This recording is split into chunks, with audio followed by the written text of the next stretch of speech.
The recovered footage begins in chaos. One of the explorers, Liam, is heard insisting that what he's seeing can't be real, that it must be fake. Another, Khloe, screams that the door they just used is no longer there. Liam's frantic voice pieces together a warning from their friend Ben about the manor's architect, that he didn't play by the rules. As the corridor before them seems to stretch into an impossible length, Liam realizes their attempts to flee are useless. An opening text card explains that in 2024, 3 individuals, structural analyst Khloe, historical archivist Ben, and videographer Liam, entered the abandoned Blackwood Manor in rural New England. They were urban explorers and amateur historians. They were never seen again. This is the footage recovered from their camera.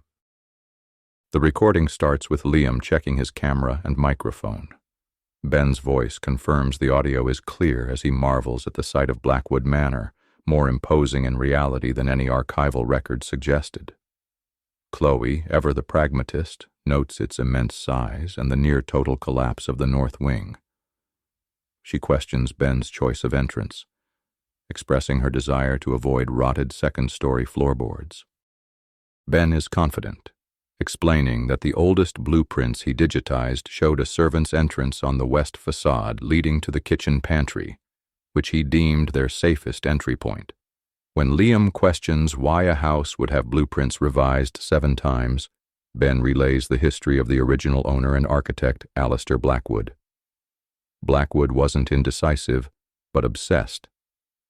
A theoretical physicist from the late 1800s, he was ostracized for his spatial heresies, the belief that physical space could be bent, folded, and rewritten. He poured his fortune into building the manor to prove his theories before vanishing inside it in 1895. Khloe dismisses the stories as the ramblings of a rich man with an ego, urging the team to stick to their mission, document the architectural state, and get out before sunrise, without any ghost hunting equipment. As they approach the specified door, Liam remarks on the air how it feels thick and heavy like it does before a thunderstorm. Khloe brushes it off as humidity and adrenaline. Ben locates the entrance, its frame matching the schematics. According to records, it hasn't been opened in over 80 years. The solid oak door won't budge when Khloe throws her weight against it. Yet when Ben tries the knob, the heavy door swings open on silent hinges. He is stunned, swearing he barely touched it. The house, Liam jokes, is inviting them in. Khloe is not amused. She instructs everyone to stick together, and for Liam to keep the camera rolling no matter what. As they step inside, the door clicks shut behind them with a deep thud. When Khloe tries the handle, it won't move.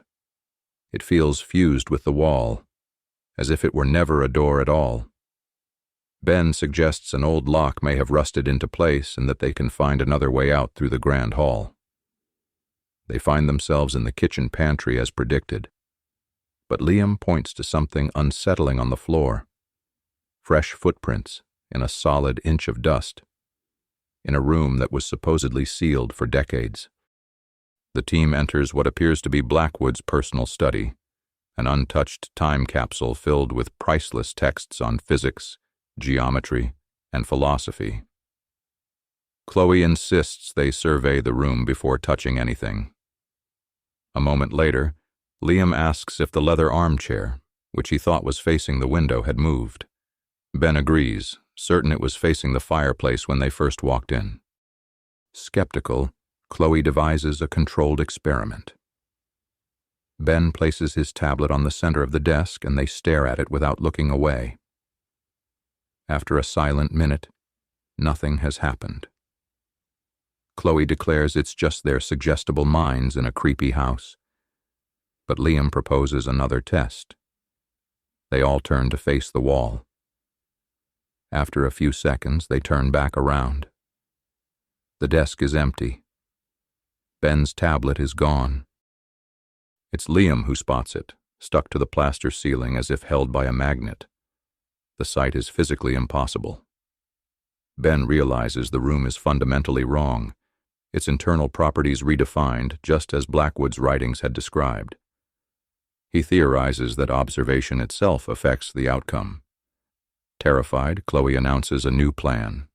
They are leaving now, back the way they came. As they move down a corridor, Ben notices the echoes from his footsteps are unnaturally delayed.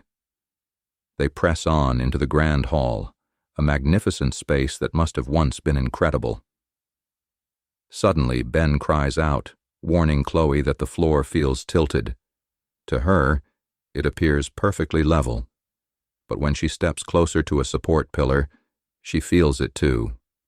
An intense, 45-degree slant, pulling her toward the wall, even as her eyes see a flat surface. Liam realizes the gravity in the room is localized, with invisible hills and valleys of force. Ben, thrilled amidst the fear, exclaims that this is exactly what Blackwood wrote about. Gravitational anomalies engineered by architectural resonance. He wasn't a madman. He was an engineer who turned his house into a laboratory.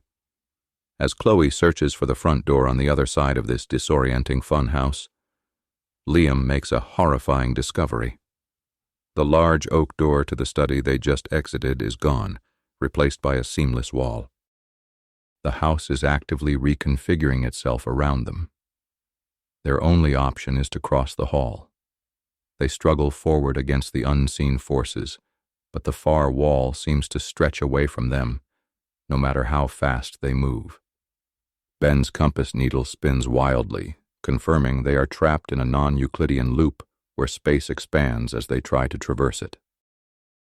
Khloe calls for everyone to stop, insisting that panic will only get them killed. Just then, Liam sees a flicker by the staircase, the momentary image of a person. Ben identifies it as a temporal echo, a trapped moment replaying itself, proof that time in the house is as broken as space. Ben then picks up a silver locket from a table. It is perfectly preserved, looking brand new. But as he holds it, the locket rapidly ages, tarnishing, corroding, and turning to dust in his hand within seconds. The team grasps a new horror. The house can accelerate time in localized pockets, effectively erasing objects from existence. Ben concludes that Alistister Blackwood wasn't just lost, he was erased by his own creation. They are not in a house, but inside the machine itself. The architecture is merely the interface. The sense of time has become fluid. Liam checks his camera's timer.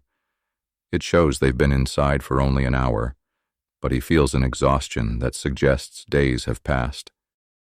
Following a strange pull, Ben leads them to the heart of the house. There they find it, a stable, naked singularity.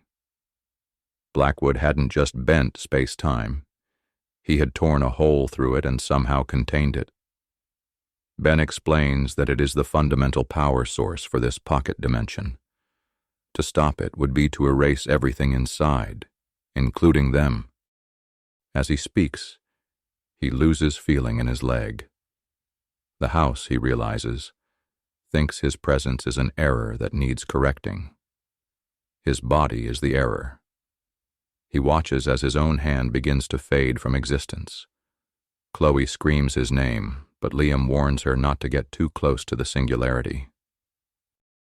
Through the shimmering distortion, Khloe suddenly sees the front door.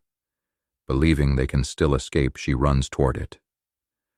Liam shouts her name, but she vanishes into the light.